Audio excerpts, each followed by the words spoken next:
और अगर किसी की हिम्मत, औकात और हैसियत होती है लड़ाई करने की, जैसे हमने उन्हें तो 1971 में किया, जो किया सबके सामने किया, सबको दिखाते हुए, बताते हुए किया।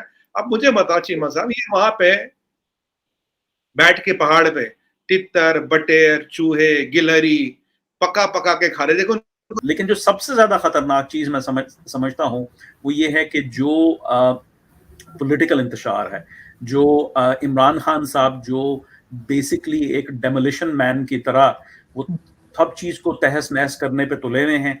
और पहली दफ़ा हम ये देख रहे हैं कि इवन मुसल्लह अफ़वाज के अंदर इंतशार पैदा करने की, फ़ॉल्ट लाइन्स को जो है ना एग्रीवेट करने की कोशिश की जा रही है।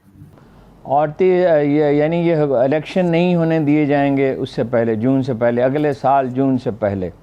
और तीसरी बात यह है कि 2028 में पीपल्स पार्टी का यानी बिलावल भुट्टो को वज़ीर-ए-आज़म बनाने की कोशिश की जाएगी। नमस्कार दोस्तों, आप सभी का एक बार फिर से स्वागत है news first point YouTube channel पे। दोस्तों, आज की वीडियो में हम देखेंगे कि पाकिस्तान मीडिया किस तरह से इमरान खान को लेके बात कर रहा है कि जो भी पाकिस्तान में विदेशी मुल्कों के साथ अपने रिलेशन डेवलप करे थे और अपनी स्ट्रेटेजिक पार्टनरशिप करी थी, चाहे वो अमेरिका हो, चाहे वो यूएसपी प्लस स्टेटस हो उनका यूरोप से, वो सब इमरान खान दाव पे लगाने के लिए चालू हो गए हैं, और सिर्फ इसलिए ताकि उनकी कुर्सी उनको सत्ता में वापस आ जाए। वहीं दूसरी तरफ हम ये भी देखेंगे कि पाकिस्तान मीडिया किस तरह से चाइना को सपोर्ट करती है या चाइना को बढ़ा चढ़ा के दिखाती है। इसी का जवाब देते हुए भारतीय पत्रकार ने पाकिस्तान पत्रकार को बताया कि किस तरह से भारतीय फ़ौज ने हर बार पाकिस्तान को मुंह की खाने पे मजबूर करा है और चाइना का गलवान वैली और कई और जगह पे डट के मुकाबला करा है। तो चलिए दोस्तों, चलते हैं आज की वीडियो की तरफ और देखते हैं पाकिस्तान मीडिया ने और क्या क्या कहा। थैंक यू वेरी मच दोस्तों।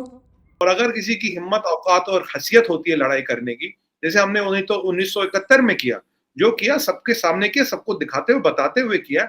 अब मुझे बताओ चीमा साहब, ये वहाँ पे बैठ के पहाड़ पे तितर, बटेर, चूहे, गिलहरी पका-पका के खा रहे। देखो, उनको राशन की भी जरूरत नहीं पड़ती। आपको, हमारे लोगों को तो राशन की जरूरत पड़ती है ना, खाना पीना बढ़िया होना चाहिए। इनका क्या, पकड़ा, कटाकट किया, भुना, खा गए। देखिए, इनको राशन की भी जरूरत नहीं है। तो अब मुझे बताइए, जो इनकी ये पीएलए है, जिसका एक कन्वेंशन, मतलब चीमा साहब देखिए, एक दुनिया में एक परसेप्शन बना है, पीएलए इज इनविंसिबल, बहुत बड़ी, by number Indian army is today bigger in number than PLA, as if you look at the manpower. But एक परसेप्शन बनाया हुआ है, पीएलए इज इनविंसिबल, पीएलए को कोई हरा नहीं सकता, पीएलए को कोई रोक नहीं सकता, पीएलए चलेगी तो जमीन हिल जाएगी, पहाड़ काम जाएंगे। अब वो पीएलए 2 साल से वहां क्या कर रही है भाई? देखो, आपको पोस्चरिंग करनी चाहिए। आप सोचते कि जमीन खा जाएगी, जमीन खाने का आपको नसीब हुआ नहीं। अब बैठ के ठंड पा रहे हो तो बहन लो, बैठ जाओ भाई, ठंड पा लो। हमें तो 30 साल 40 साल हो गए सियाचिन में, हमें, आपको भी काफी टाइम हो गया, तो हमें हाई ऑल्टीट्यूड वॉरफेयर की तो दिक्कत है नहीं। ये तो तुम्हारे 4 फुट के कमजोर कमजोर चीनी है, इनको देखो इनका क्या होगा। वैसे इनको जुलाबे लग गई है, तबीयतें खराब हो रही है। अब तो वैसे इन्होंने लाखों लोग तो बंद कर दिए जी, वायरस के चक्कर में। चीमा साहब, दिक्कत उनको, बाकी हम हर इवेंचुअलिटी के लिए तैयार है। We can defend our borders, we can fight our war, peace and diplomacy, we are ready for peace and diplomacy. तीनों ऑप्शन है। बाकी हमें डराएंगे, धमकाएंगे, वो करेंगे, वो छोटे मोटे कंट्री को उनका चलता था। वैसे आजकल वो भी नहीं सुनते। आजकल तो फिलीपींस भी उन्हें सुना देता है, आजकल तो वियतनाम उन्हें सुना देता है। तो वो जमाने जो चाइना का एक ऑरा था, देखिए 2019 में के बिगनिंग में पीएलए का ऑरा था। चीमा साहब, सच बताइए, दिल पे हाथ रख के बताइए, वो ऑरा है आज? वो वक्त है आज? नहीं है। वो हमने करके दिखा दिया। तो अब पांडे साहब को पॉइंट ऑफ व्यू बिल्कुल क्लियर है। अब चीमा साहब उसमें से उसको अपने हरे चश्मे से देखेंगे, कोई बात नहीं, वो चीमा साहब का काम है। पर वो अपने जी तितर, बटेर, चूहे, गिलहरी, जितने भी जानवर है, हाँ, उन पहाड़ियों में एक दिक्कत जरूर आ गई चीमा साहब। देखिए, बायोलॉजी में 2 टर्म्स होती है, फ्लोरा और फौना।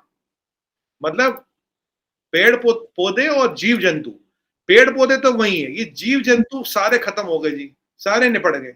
लेकिन जो सबसे ज्यादा खतरनाक चीज मैं समझता हूँ, वो ये है कि जो पॉलिटिकल इंतशार है, जो इमरान खान साहब जो बेसिकली एक डेमोलिशन मैन की तरह वो सब चीज को तहस नहस करने पे तुले हुए हैं। और पहली दफा हम ये देख रहे हैं कि इवन मुसल्लह अफवाज के अंदर इंतशार पैदा करने की, फॉल्ट लाइन्स को जो है ना एग्रीवेट करने की कोशिश की जा रही है। तो पॉलिटिकल इंतशार है, जो इमरान खान साहब जो बेसिकली एक डेमोलिशन मैन की तरह वो हर चीज को तहस नहस करने पे तुले हुए हैं। और पहली दफा हम ये देख रहे हैं कि इवन मुसल्लह अफवाज के अंदर इंतशार पैदा करने की, फॉल्ट लाइंस को जो है ना एग्रीवेट करने की कोशिश की जा रही है। लेकिन मुझे एक चीज बताइए, आपको लगता है कि इमरान खान जब निकले हैं, यानी एज अ प्राइम मिनिस्टर उनको हटाया गया है या वो हटे हैं, जो भी हुआ है, तो इस तरह की बात तो जब भी जिस प्राइम मिनिस्टर के साथ भी होती है पाकिस्तान में, वो यही कहता है कि जी मेरे साथ गलत हुआ है, और वो धांधली का इल्जाम भी लगाते हैं। इस तरह के कई एलिगेशंस वो लगाते हैं। लेकिन आपको लगता है कि जिस तरह के एलिगेशन वो यूएस पे लगा रहे हैं, तो क्या अमेरिका में इस बात को सीरियसली लिया जाएगा या यही समझा जाएगा कि फ्रस्ट्रेशन में कर रहे हैं? जाहिर है हकीकत तो मतलब जो यहाँ तासुर है वो जरा मिला जुला सा है। कुछ लोग जाहिर है ये कहेंगे कि यार ये जो है वो एक अंदरूनी सियासत है, इसका अमेरिका के ऊपर को खास असर नहीं पड़ रहा। लेकिन बहुत सारे हल्के ऐसे भी हैं अमेरिकी हुकूमत के अंदर जो ये कह रहे हैं कि भाई पाकिस्तान के साथ हालात हमें नॉर्मलाइज करने हैं, तो कैसे करें, ऐसे माहौल में कैसे करें। और फिर सवाल ये उठता है डीसी की पॉइंट ऑफ व्यू से कि क्या ये सिर्फ इमरान खान बात कर रहे हैं, क्या ये सिर्फ जो है इमरान खान के सपोर्टर्स बात कर रहे हैं, उनके करीबी साथी बात कर रहे हैं, या फिर ये है कि इमरान खान ने जो एक देरीना एंटी अमेरिकनिज्म है उसको पूरी तरीके से टैप कर लिया है। अब राहबरों ने इसे तिजारत बना दिया है, कारोबार बना दिया है। वो काम जो मुकद्दस समझकर किया जाता था अब एक गाली बन गया है। और इसकी वजह क्या बनी? सिर्फ और सिर्फ राहबरों का रवैया। वरना ये वो मुल्क है जिसके बारे में कहा जाता है कि इस पर कुदरत की खास मेहरबानी है, जिसकी खूबसूरती की मिसालें यूरोप और अमेरिका में दी जाती थीं, जिसे देखने दुनिया भर से सयाह यहाँ खिंचे चले आते थे। जोग्राफी महल्ले वकूफ की बात करें तो वो भी बेमिसाल है। गहरी बंदरगाहें इसे अहम तिजारती रास्ता बनाती हैं। लोग इतने मेहनती और टैलेंटेड हैं कि जिस चीज़ का तहिया कर लें उसे करके दम लेते हैं। खेल के मैदान पर नजर डालें तो वर्ल्ड कप जीत कर भी ये दुनिया को हैरान कर चुका। मगर ये मुल्क आज खुद परेशान है। क्यों? क्योंकि इन सब चीज़ों, बातों, सलाहियतों के बावजूद ये मुल्क बेहाल हो गया है। महंगाई ने आवाम की ज़िंदगी अजीरन कर दी है। बिजली की तवील लोड शेडिंग अजियतनाक सूरत हाल इख्तियार कर चुकी है। ज़रूरियात ज़िंदगी की अशिया ख़रीदना भी मुश्किल हो गया है। लोग बहुत मुश्तिल हैं। मुल्क इंतशार का शिकार है। हालात कशीदा हैं। महाजराई की सियासत बढ़ती जा रही है। सूरत हाल ख़तरनाक से ख़तरनाक तर हो रही है। और ये सब कुछ उस ख़ानदान के दौरे हुकूमत में हो रहा है जिसे अपनी तजर्बाकारी पर बड़ा नाज है, जो दिहाइयों से इक़्तिदार के मज़े लूटता आ रहा है। ये ख़ानदान नाम तो जमहूरियत का लेता है, दावा जमहूरी इक़्तिदार के तहफ़्फ़ुज़ का करता है, लेकिन दरपर्दा मौरूसियत को परवान चढ़ाता रहा। और यानी ये इलेक्शन नहीं होने दिए जाएंगे उससे पहले, जून से पहले, अगले साल जून से पहले।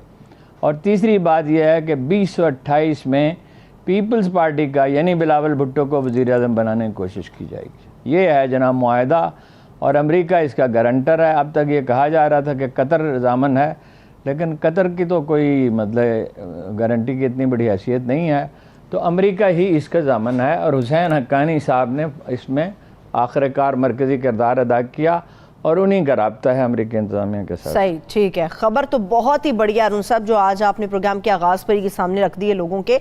एक बड़ी मुलाकात इमरान खान साहब से भी तो हुई है आपकी। क्या आपको अपने तमाम सवालों के जवाबात मिल गए जो आप हमेशा उठाते हैं? आप पूछे ना, मैं बहुत सी बातें हुई तो मैं बताता हूं। अच्छा, पहले तो ये बताइए कि जब आप इमरान खान साहब से मिलने गए तो इंतज़ाम कैसा था मुलाकात का पैगाम क्या खान साहब ने खुद दिया या किसी ने पैगाम पहुंचाया कि खान साहब से मिल लीजिए? जी, उन्होंने मुझसे रब्ता किया। उन्होंने अपना एक से ज़्यादा मरतबा रब्ता किया। फिर वो मसरूफ़ हो जाते थे कहीं। मैं सुबह बाद मैसेज होता था, मैं मैसेज देता था, फिर उनका मैसेज आता था, फिर वो सारा दिन मसरूफ़ रहते थे, फिर रात को बात होती थी। फिर मैंने कहा ईद के बाद मिलेंगे।